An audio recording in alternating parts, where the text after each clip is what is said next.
Give me 2 outcomes of the Barbary Pirate Wars.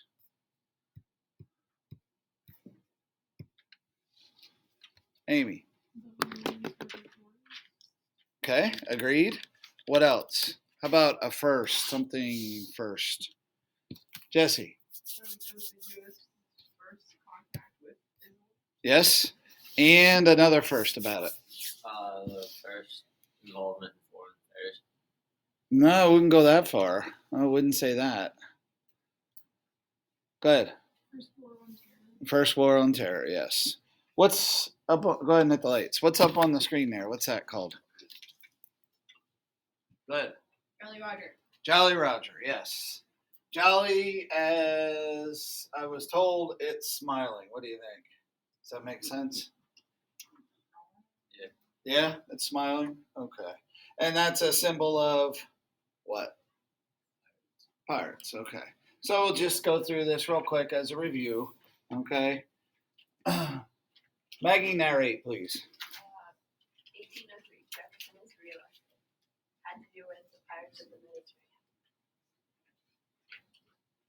Keep going. The Barbary Coast, America's first war on terror took place in Mediterranean. Barbary pirates. The Barbary states. And we are particularly interested in what city there? Gracie? Starts with a T. Say again? Tripoli. Tripoli. What does that have to do with the Marine anthem, the Marine hymn? Do we have to listen to it again? We'll do it. Amy. The second line is. There you go. Yes. Who's the leader of the Aztecs? Okay, so we should understand at least the first two verses, the first two lines of the first verse. Sorry, I didn't want to misspeak. I have musically inclined people, and that would have been wrong for me to say it that way, right, Gracie? Thanks for being polite, though, and not pointing out my error.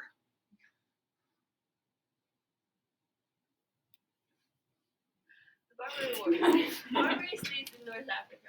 Home to pirates, problem for seafaring nations, including the United States, and world trade. I don't like the word trade. What should we say instead of trade? Please help me. Economy. Economy. What else could we say? Go ahead. Finance. Good. Buying, selling, dollar signs. Yes, all of those things fly there. Jefferson wins. The U.S. fought back with force, but the Navy and the Marines won big victories, including the most famous at Tripoli. The Barbary Pirate Wars. U.S. first contact with it.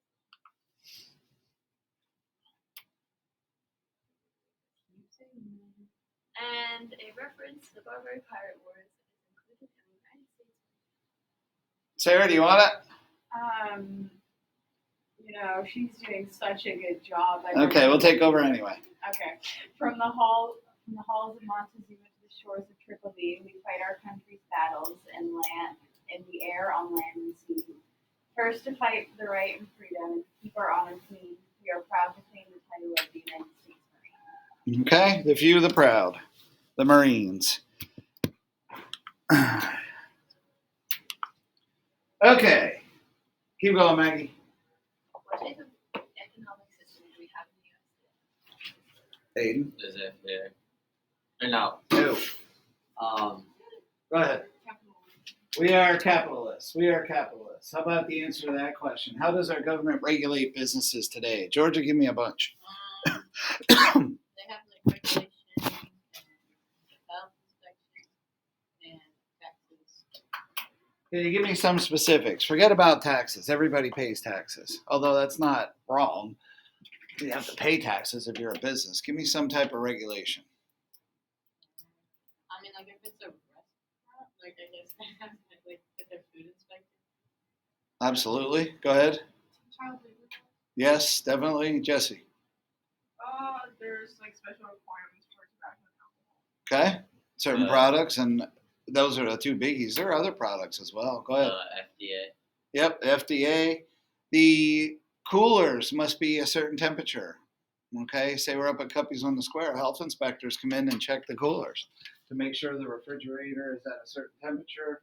And also, some of you drive. Did you ever see the sticker on the gas pumps that says, it's usually from the county, Ways and Means? You ever see that? Georgia, close the iPad. We're not doing that. What do you got? You ever see that sticker? Well, what they do is they actually come up and measure the amount that comes out of the gas pumps. They'll come up there with a 1 gallon jug and pump 1 gallon. And if they don't get a full gallon when it says 1 gallon on there, what does that mean for the buyer? Could be. Now, it could be an honest mistake. I don't want to say that everybody tries that. But what they actually do is to make sure that when you pump a gallon, you're getting a full gallon. And that's regulated, okay? Or the business could face a fine on that. All right? Also, handicapped accessibilities, okay, are all regulated as well. If you walk into Cuppies, you notice there's a ramp there, okay? And a lot of that's regulated too. Now, the question is, how's that different from laissez-faire?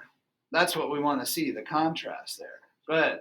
Because the government, like instead of just letting the stores and stuff do their own thing, the government controls certain things.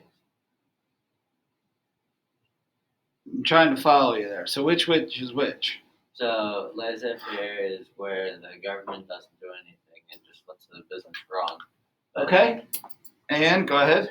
And then capitalism is where the government takes hand in it and lets the business run, but sets guidelines. Okay, I agree. Okay, so what type of economy did Jefferson believe in, everybody? Laissez-faire. Good. So let's take over with the bold part there. Gracie, please. Jefferson believed in unrestricted trade and economy, non-regulation. What type of economy would this be? And one more time. Okay. Now, also in laissez-faire, you don't have tariffs either. You just let the businesses go the way they're going to go. Okay, so there's no tariff, there's no regulation. Okay, and that brings us to, of course, Adam Smith, a blast from your past. Let's take a look at Adam. Okay, Georgia, if you would, please. Adam Smith demonstrated the essential principles in economics. It is also a classic, The Wealth of Nations, a book that changes the history of economic theory development. In economics, the invisible hand of the market is a metaphor used by Adam Smith to describe the self-regulating behavior of the marketplace. Individuals can make profit and maximize it without the need for government intervention, tariffs, regulations, etc. Okay, and of course, laissez-faire economics. Once again, on the right side there, Amy, please. Government does not regulate businesses. People are free to regulate their own business. This is the invisible hand. Aiden, read your line. Be Yeah. Jefferson. I read Adam Smith's book. Jefferson was a believer in laissez-faire economics. Okay? Okay, so let's take a look at this. What does this mean? People are free to regulate their own businesses. They, the people, don't need the government to do it for them. In the end, the idea is the better businesses survive. Remember what I told you yesterday. Jefferson would say, well, if you walk into a store and they're selling spoiled milk, then don't buy your milk there. Okay? Don't let your children work at a place where it's dangerous if they're a certain age and you don't think it's or you don't think it's a good idea. Okay? So in the end, the better businesses would survive. Now, not everybody subscribes to that. Remember, there's two sides to a story here. Some would say, no. We need government regulations. Well, where's the government? Where are the rules out there? Okay? So it depends which school of thought you look at and which one you subscribe to. Jefferson thought laissez-faire economics would eventually, better businesses would survive. If you're a business owner, you can make a profit. You don't need the government to set an even playing field, so to speak. Also, that would allow for monopolies. But Jefferson would say, well, if you're the business owner and you're doing a good job and your employees are happy, they're working for you, then it's okay. Okay? Others say, no, we need to get the government involved in this. So we don't have things like, I don't know if you're familiar with the story, Upton Sinclair's The Jungle by any chance? I think that's something you'll learn next year a little bit more. Well, you will definitely in history class. And also, I think in English class, they take a look at it too. Okay? So it depends which side, and we could talk about it all day.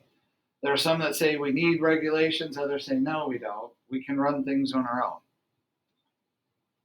Okay? Okay. So that's that. Moving on. Last part of the chapter. War between Britain and France was still going on, okay? And that doesn't end anytime soon. The Napoleonic Wars are still happening. We've talked about how this impacted Washington, Adams, and now it's going to impact who? Jefferson. There you go.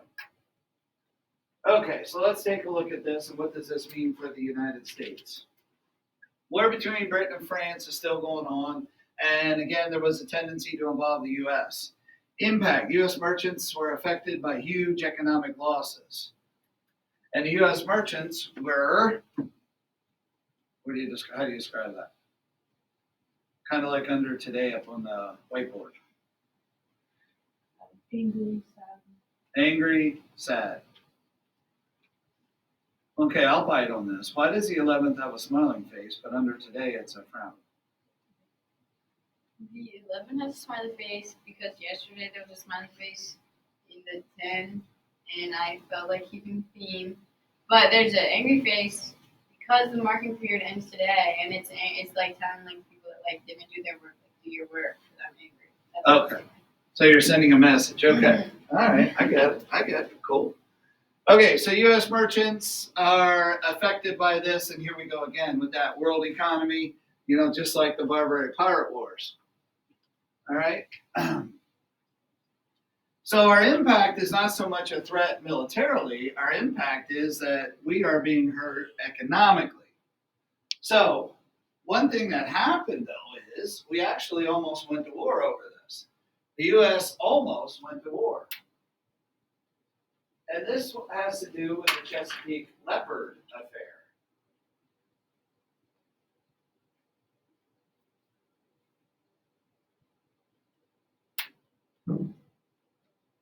The USS Chesapeake and Leopard were actually attacked.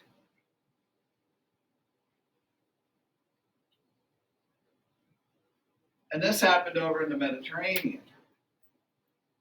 Jefferson felt he had to do something about this. Okay? Jefferson has to do something. The Federalists want to go to war, but Jefferson wants to stay out. Now remember, our country is relatively new. In the Revolution, we had France's help. Well, that's not going to happen this time.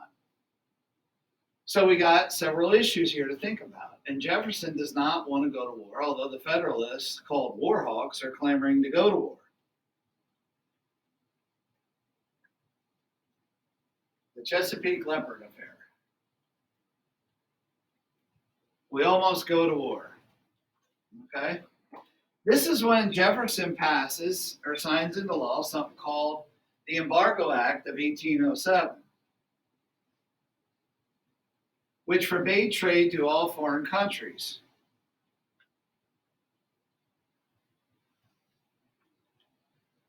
Now, I want you to think about that. The United States says we're not going to trade with anybody. We're not going to buy or sell our goods. No way. So we're out. We're staying out. And as you can see for yourself up there, this was a huge disaster.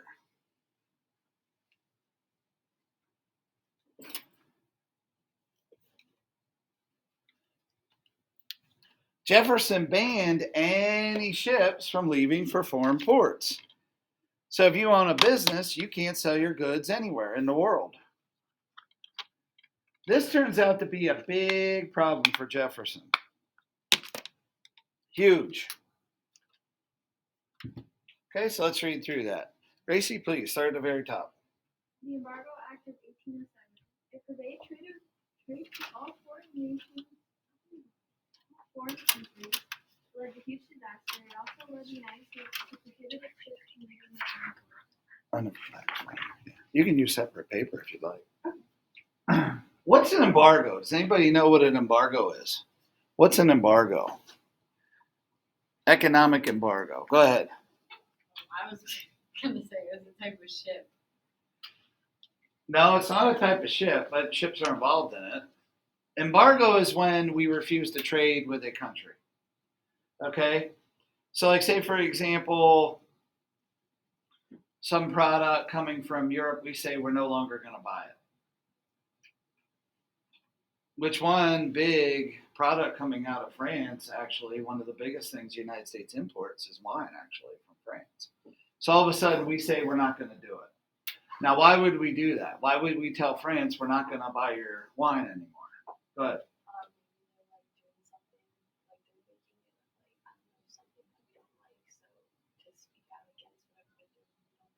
It could be. It could be, yes. I'll give you that. But it actually has more to do with politics. So why would we tell a country we're not importing anything from you? What are we trying to do? Aiden up here is selling bubble gum at lunch. And we don't like what something he's doing, so we don't buy it. Why are we doing that? Go ahead. Am I charged too much? Maybe. What else? Why would we not do that then? Go ahead. They're trying to restrict the relations with that country. Yeah, and let's say it this way: we're trying to punish the country. We're trying to punish Aiden for something that we don't like, because he's a Chiefs fan and we're a Steelers fan. So we're trying to punish his beliefs and what he's doing. That's what an embargo is.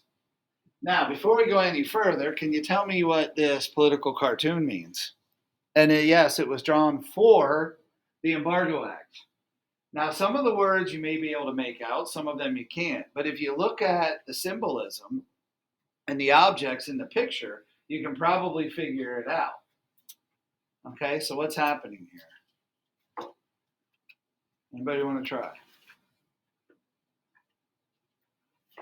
I got one. Okay, talk to the person beside you. What's happening? Go ahead, chat it up.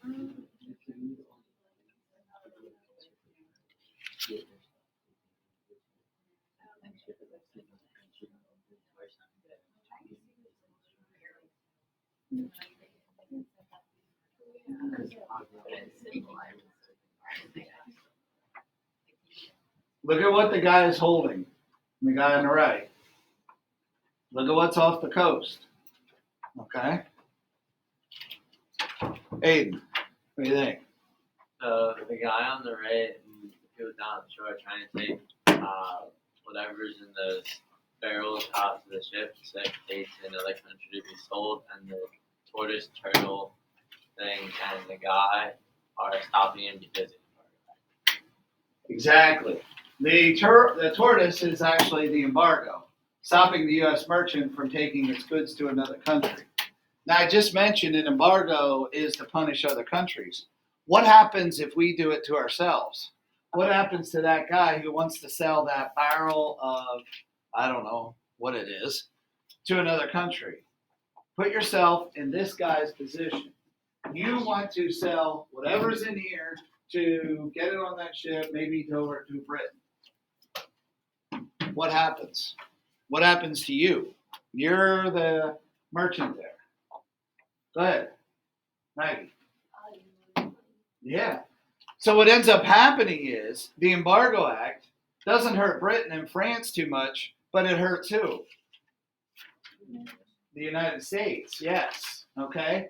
Now, if you notice, it says, "Oh, grab me," which is embargo backwards. It's actually embargo backwards. Okay, you see that? So it's a U.S. cartoon in 1811. It's an American snapping turtle. Okay, I said tortoise. Oh, grab me backwards. Foreign countries want lumber, cotton, fish. Britain trying to get goods, but the oh, grab me turtle will not let them. And that addresses the displeasure of Thomas Jefferson. So what I want you to understand is this Embargo Act actually turns out to be a disaster for Jefferson and a disaster for the economics of the United States. Okay? So the Embargo Act actually hurts the United States more so than any other country. So how does Jefferson look for wanting and passing this Embargo Act? Exactly. He did a lot of great things in his first term. His second term turns out to be absolute disaster for him. Okay? So let's read through this. The context, what's going on at the time. All right? Let's read through this. Take a look. Jesse, please. During the Napoleonic Wars, embargo and cargo, France confiscation, Brandon France taking from the United States represents that it is unclear that the United States is a neutral country, but the cargo is still getting harassed. This is because of the continuing war districts economy. And that last part there in parentheses is what's critical to understand. It actually hurts the U.S. economy. That's the key point here. So, what Jefferson did, why did he do this, you might be asking? Well, he can't fight a military war with Britain and France. He can't. So he tries what we call an economic war, okay, by placing embargo on American exports. Now, again, usually embargoes are placed on other nations so we don't buy their stuff to punish them. In this case, we're bargaining ourselves. So what happens, Bryson? What happens if we embargo jams? What happens to the company? They go out of business. So what do you think's happening to many U.S. businesses now? Let's continue right here. What exactly is the embargo? Let's read right there. Aiden, please. Embargo is a prohibition of commerce and trade with a certain country in order to isolate it and to place government into a difficult internal situation. The effects of the embargo are often able to make its economy suffer from the initiative. The embargo is usually used as a political punishment for some previous disagreed policies or acts. Keep going. Jefferson believed in avoidance of entangling alliances with foreign powers. You're lying, Bryson. This will fix them. It ended up fixing us, not them. Okay? I don't say that it didn't hurt Britain and France a little bit, but it actually backfired and hurt the United States more so. So as you can see, it actually led us to not a recession, but a depression in this country, an economic depression.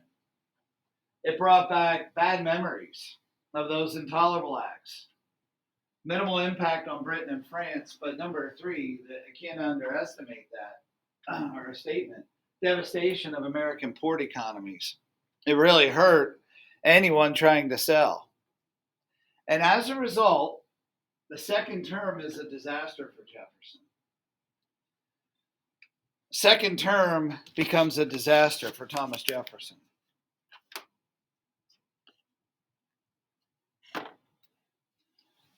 He's dealing with an economic depression. You're talking high inflation, and he decides he's not going to run again. What do you think, Evelyn?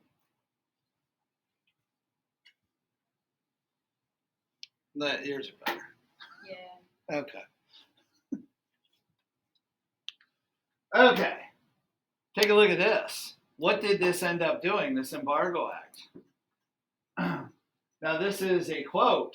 Now, what you want to do is think of yourself, or not yourself, but as you're reading an angry business person in the United States.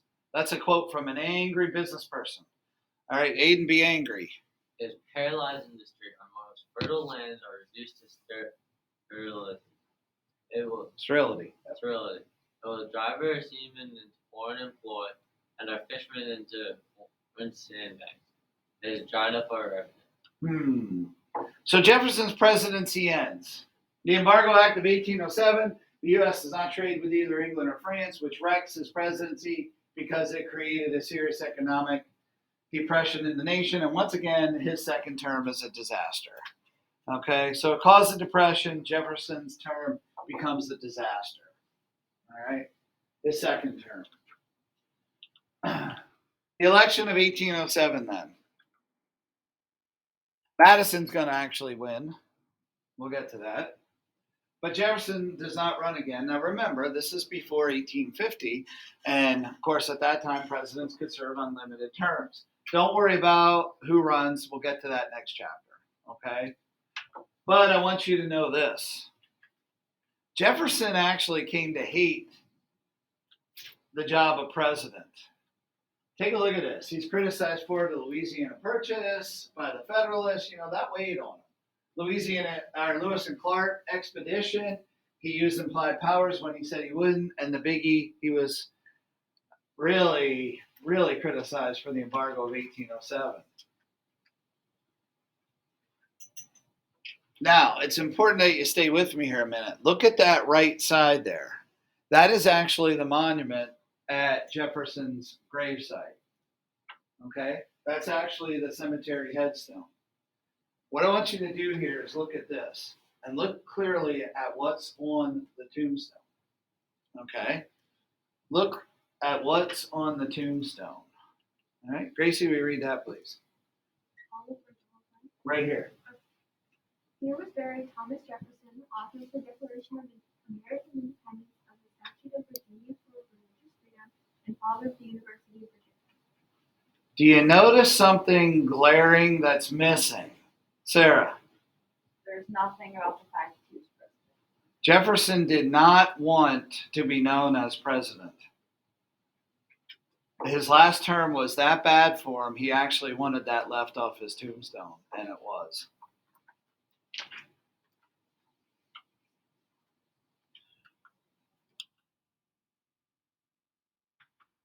Okay.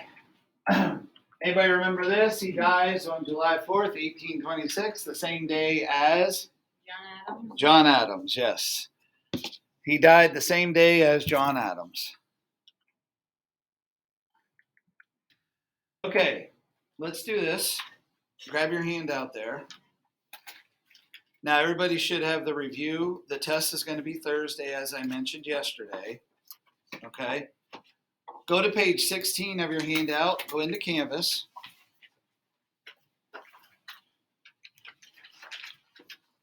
We're not going to do that part there on Madison. I'm sorry, on Marbury versus Madison. Okay, go into Canvas. You'll see the video link is there on Canvas. Okay, down below where I have continue studying for the exam. Go ahead and watch that video as a review. If you already did that, there are some other materials there that I have you to take a look at, okay? So go ahead and do that on your own.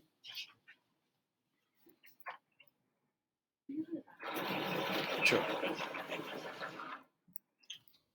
Mr. Henninger, I will not be here on Thursday, so can I take my test on Friday? Well, You won't be Friday we here won't Friday. be here. Ah,